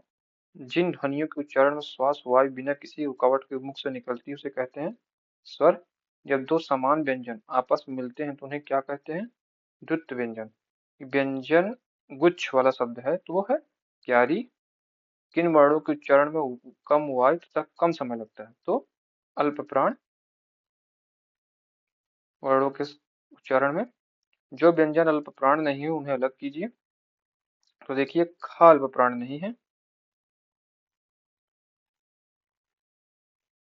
ख महाप्राण व्यंजन है। का व्यंजन है तो का क्या है? अघोष है। किन वर्णों के उच्चारण में हवा स्वर तंत्रियों से बिना टकराए बाहर आती है? तो वो है अघोष। देखिएगा ये एमपी में रखिएगा क्योंकि कथन वाले क्वेश्चन सारे एमपी में रखिएगा। देखिए जिन व्यंजनों के उच्चारण में स्वर तंत्रियों में गूंज पैदा ना हो उन्हें कहते हैं अघोष। इसमें अयोगवाह स्वर कौन सा है? तो वो है अंग। अंग और आहा आते हैं व्यंजन में। किस शब्द में पंचम अक्षर का प्रयोग नहीं है? तो अंगूठी में नहीं है। उच्छिष्ट व्यंजन छाटिए। उच्छिष्ट कौन सा व्यंजन है? ढ। ढ और अड़ा दो व्यंजन होते हैं उच्छिष्ट, ढ और अड़ा। स्वर रहित व्यंजन को लिखते समय उसके नीचे लगाते हैं हलंत। संघर्षी व्यंजन कौन सा है? तो हा है। हा एक संघर्षी व्यंजन है। देखिए ये भी एक अच्छा क्वेश्चन है, इसको आप ध्यान दीजिएगा। अर्धस्वर वाला व्यंजन अलग कीजिए। तो यह अर्धस्वर वाला व्यंजन है। इनमें से कौन सा शब्द दीर्घ मात्रा वाला है? तो वह है बैल और बेल। मानक रूप वाला वर्ण नहीं है तो भक्त नहीं है। वर्णों को क्रम पूर्वक अलग करना कहलाता है वर्ण विच्छेद। निम्न में से कौन सा एक सुमेलित नहीं है? तो टा का उच्चारण दंत से होता है, ये गलत है। टा ठा डा ढा ये दंत से नहीं होता है।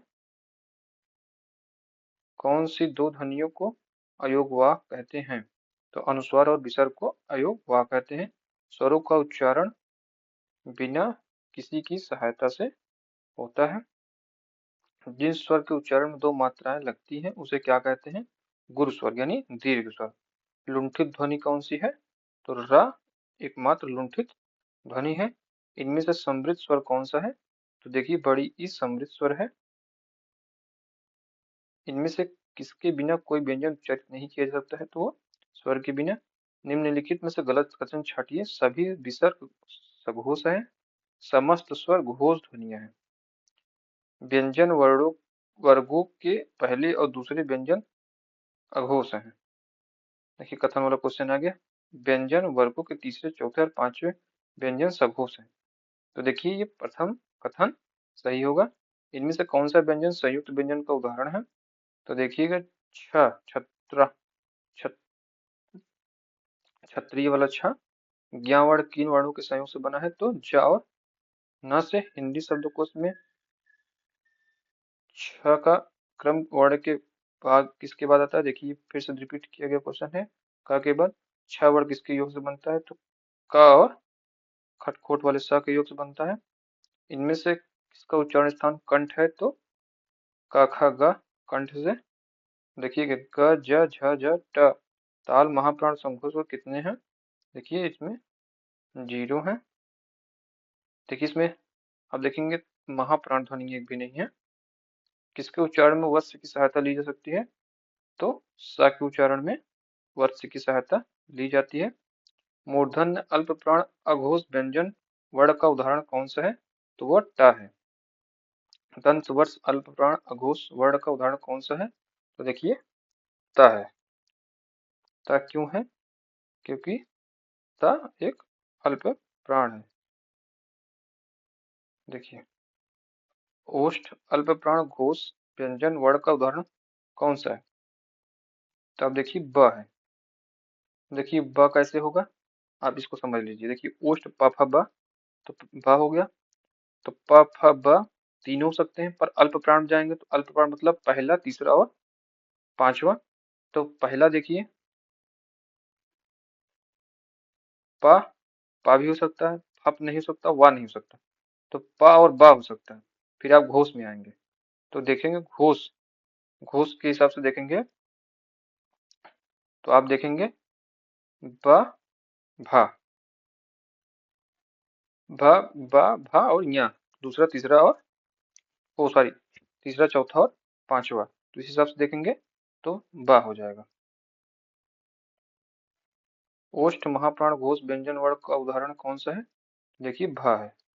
मूर्धन्य महाप्राण घोष व्यंजन वर्ण का उदाहरण कौन सा है? तो ठ है। किस समूह में सभी व स्वर दीर्घ हैं? तो वो समूह चौथा है। मूर्धन्य अल्प प्राण घोष व्यंजन वर्ण का उदाहरण कौन सा है? तो ढ है। ताल महाप्राण घोष वर्ण का उदाहरण कौन सा है? तो झ है। ताल महाप्राण अघोष व्यंजन वर्ण का उदाहरण कौन सा है? तो छ है। कंठ महाप्राण घोष व्यंजन वर्ण का उदाहरण कौन सा है? तो वह घ है। देखिए दंत वर्ष महाप्राण घोष व्यंजन वर्ण का उदाहरण कौन सा है? ध है। मूर्धन्य अल्प प्राण अघोष वर्ण का उदाहरण कौन सा है? ट है। किस समूह के वर्णों का उच्चारण स्थान मूर्धन्य है? तो स, री, ट और ठ। कंठ अल्प प्राण व्यंजन वर्ण का उदाहरण कौन सा है? तो वह ये कंठ अल्प प्राण व्यंजन वर्ण का उदाहरण कौन सा है? ग है। कंठ महाप्राण घोष व्यंजन वर्ण का उदाहरण कौन सा है? ह है। मूर्धन्य हस्व स्वर का उदाहरण कौन सा है? री है। इनमें से किसका उच्चारण स्थान दांत से होता है? वह त है। इनमें से कौन सा व्यंजन महाप्राण है? तो आप देखेंगे शाखा सा, ऑप्शन नंबर डी में। निम्न में से किस व्यंजन का उच्चारण ताल से होता है?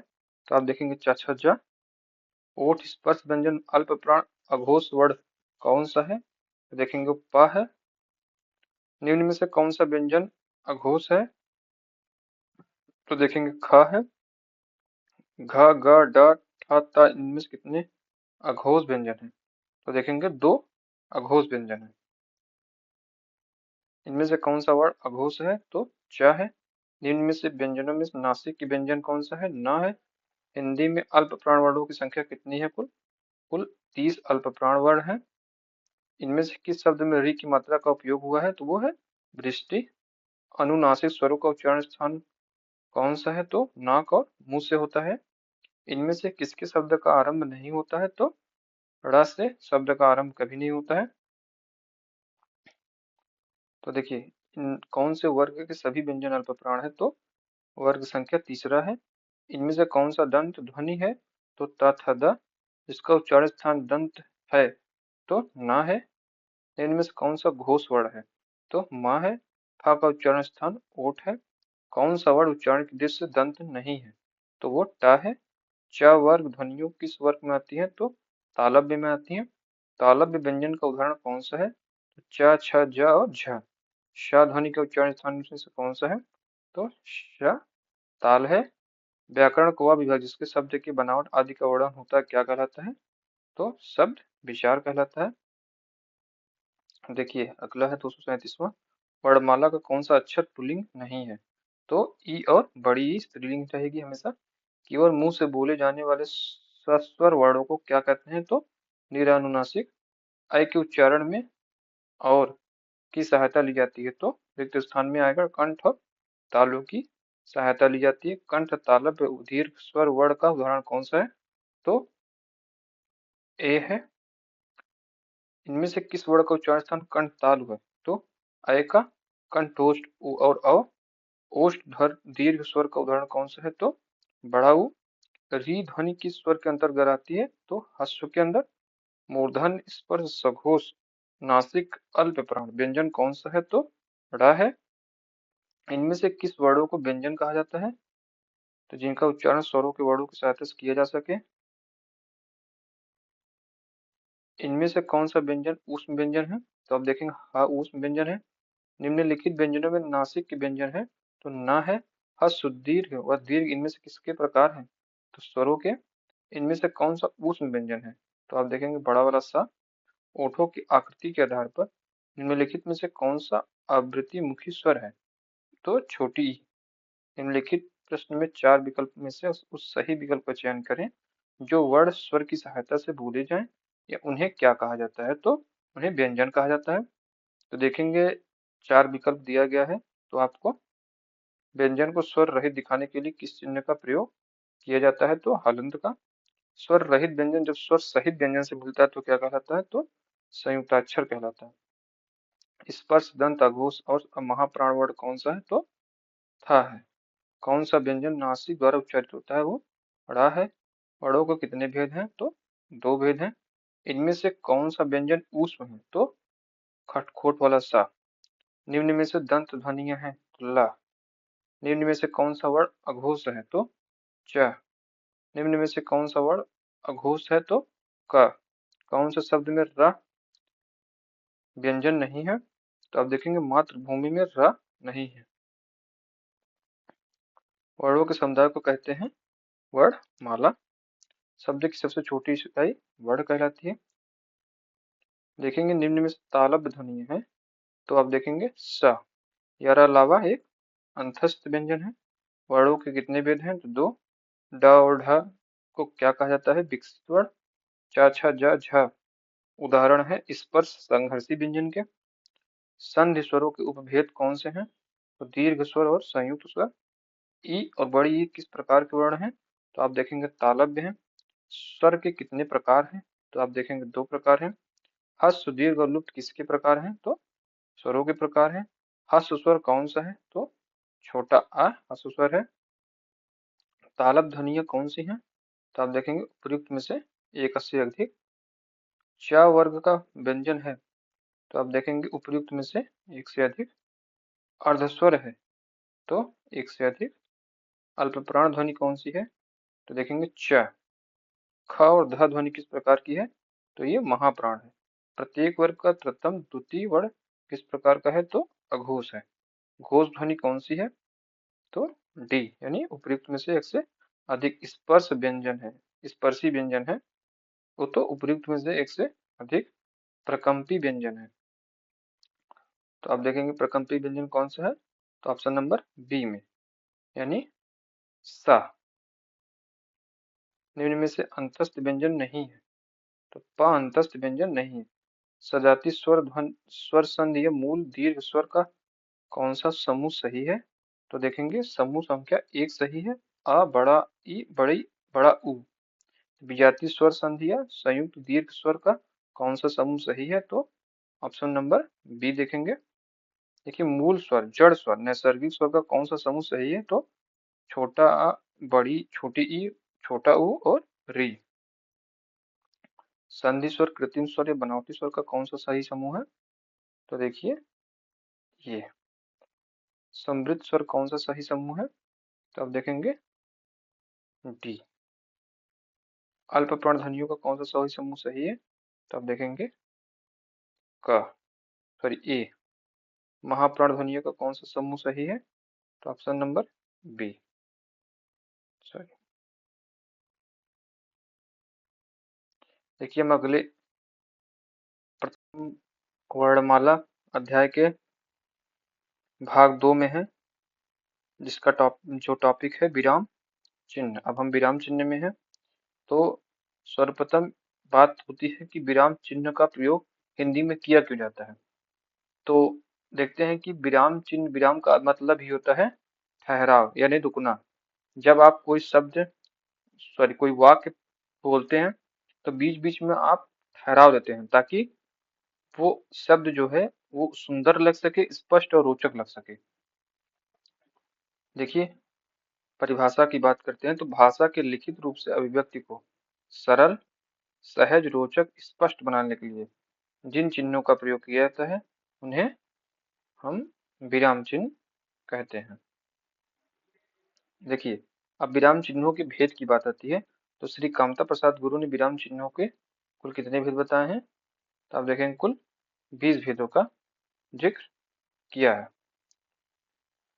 देखिए, ये विराम है, आप इन्हें याद करेंगे। देखिए, ये अल्प विराम है, इसका ये है इंडिकेटर, ये अर्ध विराम है, यानी ये और ये है।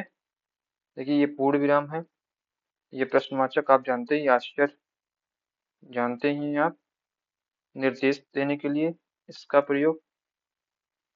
कोष्टक आप देख ही रहे हैं। अवतरण में कोई चीज उद्धरण मतलब उदाहरण देने के लिए। और उपविराम यानी अपूर्ण विराम, इसकी चर्चा आगे होगी। श्री कामता प्रसाद गुरु ने समकक्ष बिताकर विसर्ग के समानांतर देने की भी बात की है, इसको अपूर्ण विराम को। विवरण चिन्ह देखेंगे, पुनरुक्ति सूचक चिन्ह देखते हैं। लाघव यानी ये जो कोष्टक के अंदर जीरो है ये लाघव है। लोप चिन्ह, पाद चिन्ह देखेंगे। दीर्घ उच्चारण यानी जो डॉलर का साइन है ऐसे आधा डॉलर ओम की तरह, इसे दीर्घ उच्चारण। जैसे हे राम, तो हे का उच्चारण कई बार करने से अच्छा है हम इस चिन्ह का प्रयोग करेंगे। पाद बिंदु, हंस पद, त्रुटि चिन्ह, काक चिन्ह, काक पाद पद ये है। टीका सूचक ये है। तुल्यता सूचक, बराबर का चिन्ह। समाप्ति सूचक यानी कोई चीज समाप्त हो गया है। तो अपूर्ण सूचक, अभी वो चीज अधूरा है। देखिए, अब अलग अलग विरामों की बात कही गई है, उसका डिफिनेशन दिया बोलने में अल्प विराम का ही, बशर्ते इसका कोई महत्वपूर्ण रोल नहीं है। अब आपको देखिए, आगे मैं बताते चलूंगा जो जरूरत वाली चीज होंगी उसे मैं आपको बताऊंगा।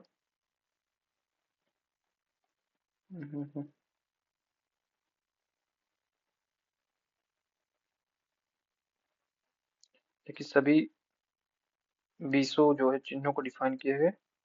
देखिए, अभी अनुप्रेक्षा की बात करेंगे जो जरूरी है। देखिए, विराम का अर्थ है ठहराव। विराम चिन्हों की संख्या कितनी बताई है? तो आप बताएंगे 20।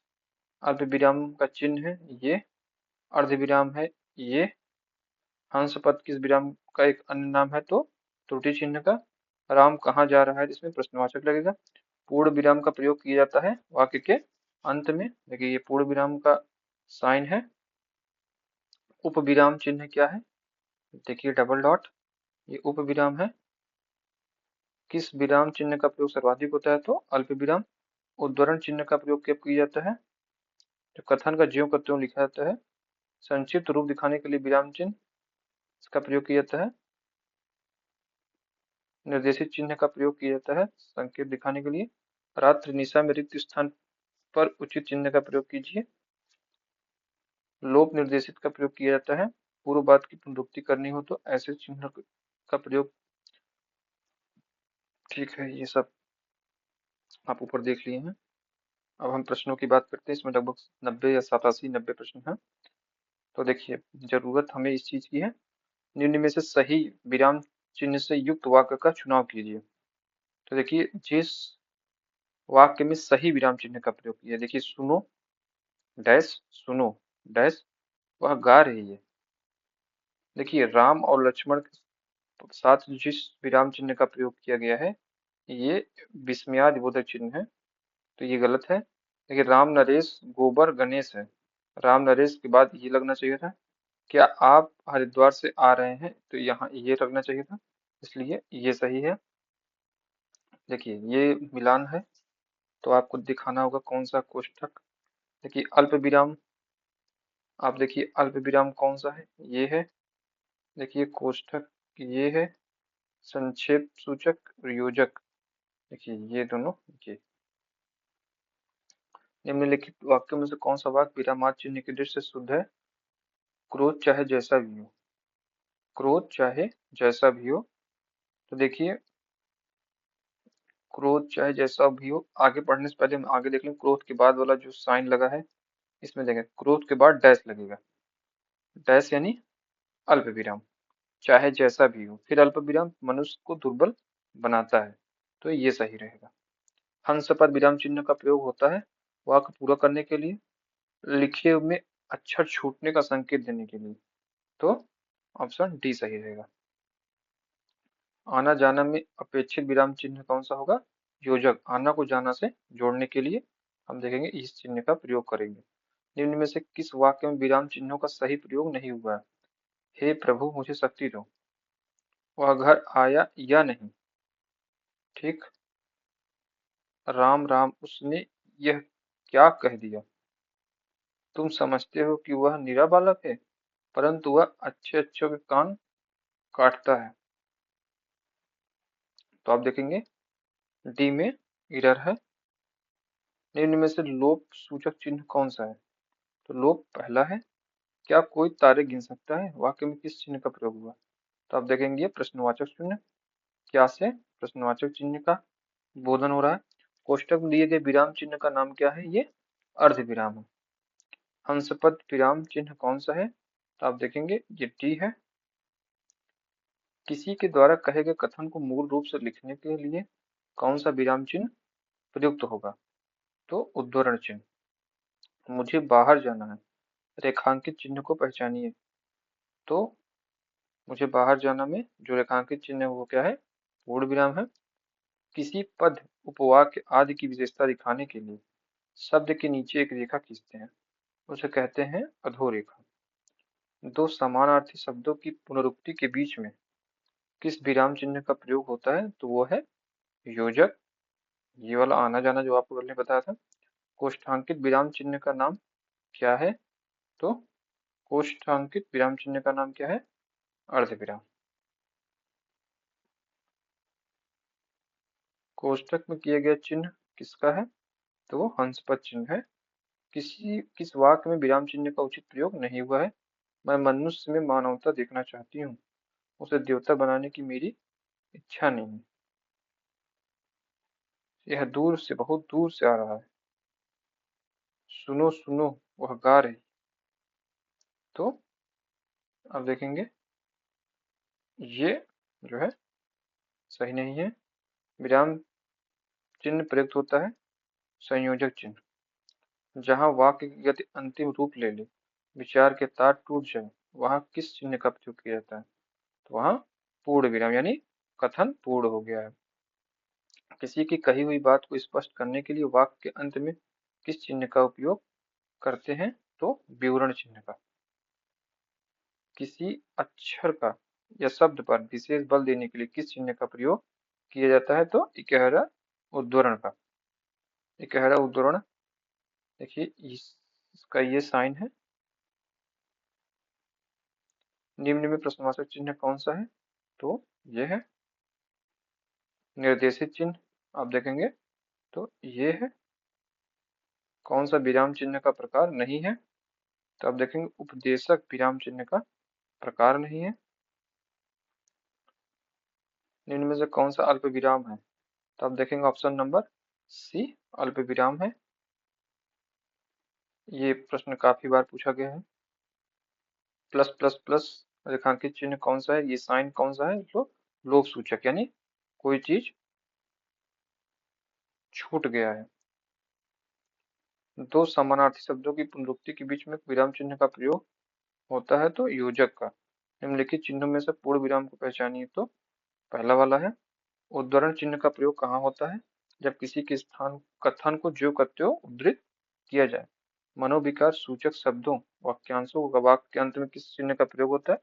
तो विस्मय बोधक का। जब वाक्य के मध्य में कोई शब्द या पद छूट जाए, तब उसे पूरा करने के लिए उस स्थान पर किस विराम चिन्ह, सॉरी, ऊपर कौन सा विराम चिन्ह लगाकर उसके ऊपर लिखा जाता है?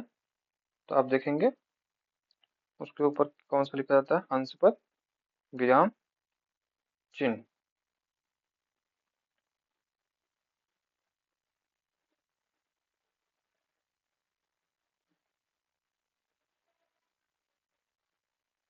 सम्मिलित करना है आपको कि अल्प विराम कौन सा है। तो अल्प विराम आप देखेंगे ये है ऑप्शन नंबर मतलब बी। विस्मयादिबोधक देखिए लास्ट में है। अर्ध विराम पहले नंबर पे है। निर्देशित ये है। इनमें से अर्ध विराम का चिन्ह साइन कौन सा है, तो आप देखेंगे ऑप्शन नंबर बी में है। वाक्य में क्षण भर ठहराव के लिए प्रयुक्त होता है तो वह है अल्प विराम। अल्प मतलब थोड़ी देर के लिए, तो अल्प विराम। और से पहले किस चिन्ह का प्रयोग नहीं होता है। और से पहले अल्प विराम, पूर्ण विराम, प्रश्नवाचक किसी का प्रयोग नहीं होता है। विस्मयाबोधक चिन्ह कौन सा है, तो लास्ट वाला है। देखेंगे ऑप्शन नंबर डी में है। कोष्टक में अंकित चिन्ह कौन सा है, तो वो अर्ध विराम है। कौन सा है, अर्ध विराम है। निम्न में से कौन सा योजक चिन्ह है, तो ऑप्शन नंबर सी। सुख दुख के बीच में योजक चिन्ह लगेगा, आकाश पाताल के बीच में भी योजक चिन्ह लगेगा। आप लोग बराबर देख रहे हैं। उचित विराम चिन्ह का प्रयोग हुआ है तो एमए और बीएड में। सी नंबर में एमए डैश बीएड ऐसे। इनमें से विराम चिन्ह का प्रयोग, विराम चिन्ह का प्रकार नहीं है तो वो फिर से ये रिपीट कर दिया गया क्वेश्चन को। उपदेशक बिहान कब आया, वाक्य में त्रुटि बताइए, तो विराम चिन्ह की त्रुटि है क्योंकि इसमें कौन सा विराम चिन्ह लगेगा, प्रश्नवाचक विराम चिन्ह। राजू जो बड़ा खिलाड़ी है कल उसकी टांग टूट गई, इस वाक्य में उचित विराम चिन्ह कौन सा होगा, तो अल्प विराम। आनंद घर आया, थोड़ी देर रुका और चला गया, तो अब देखिए अल्प विराम नहीं लगा है क्योंकि वाक्य 3 भागों में बटा है। समानाधिकरण शब्दों के मध्य में किस विराम चिन्ह का प्रयोग होता है, तो अल्प विराम का। अल्प विराम का प्रयोग इनमें से कहाँ किया जाता है, तो देखेंगे वाक्य के मध्य में जहाँ बहुत कम ठहराव हो। जो चिन्ह दिया गया है वो क्या है, वो अर्ध विराम है। इनमें से विवरण चिन्ह कौन सा है, तो ऑप्शन नंबर बी में है।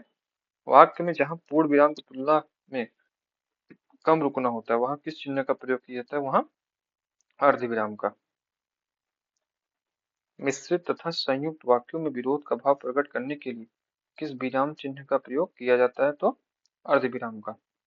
जब वाक्य में एक समान अधिकरण का प्रयोग होता है तो किस विराम के चिन्ह का प्रयोग किया जाता है, तो अर्ध विराम चिन्ह का। देखिए ये अच्छा क्वेश्चन है, पिछली साल आया था।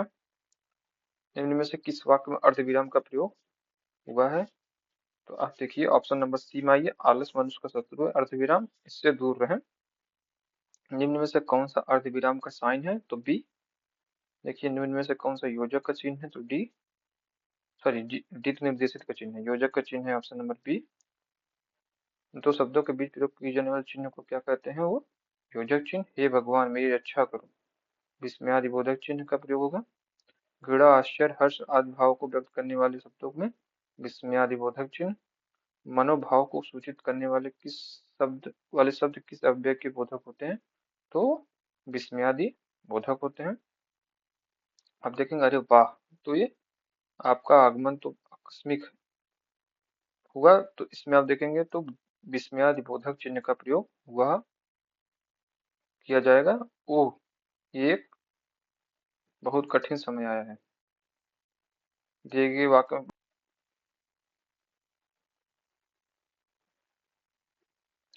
श्री कामता प्रसाद गुरु के अनुसार विराम चिन्हों को किस भाषा से लिया हुआ माना जाता है, तो अंग्रेजी से। विराम चिन्हों का कहाँ से लिया हुआ माना जाता है, अब देखेंगे अंग्रेजी से। इसे आप याद रखिएगा। निम्न में से कौन सा विराम भेद और उसके चिन्ह को सम्मिलित नहीं करता है, तो योजक लिखिए। ऑप्शन नंबर सी नहीं है, इसका चिन्ह ये है। किसी के द्वारा कहे गए वचन को ज्यों का त्यों लिखने के लिए किस चिन्ह का प्रयोग किया था, उत्तरण चिन्ह का। इनमें से किस चिन्ह का अर्थ है आधा रुकना यानी अल्प विराम, ऑप्शन नंबर बी है। निम्नलिखित प्रश्न में 4 विकल्प में से उस सही विकल्प का चयन करें जो वर्ण स्वर की सहायता से बोले जाएं।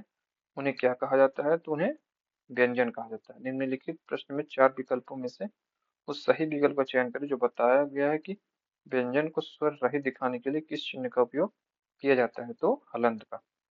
मनोविकार सूचक शब्दों, वाक्यांशों तथा वाक्यों के अंत में किस चिन्ह का प्रयोग होता है? तो वह है विस्मय बोधक।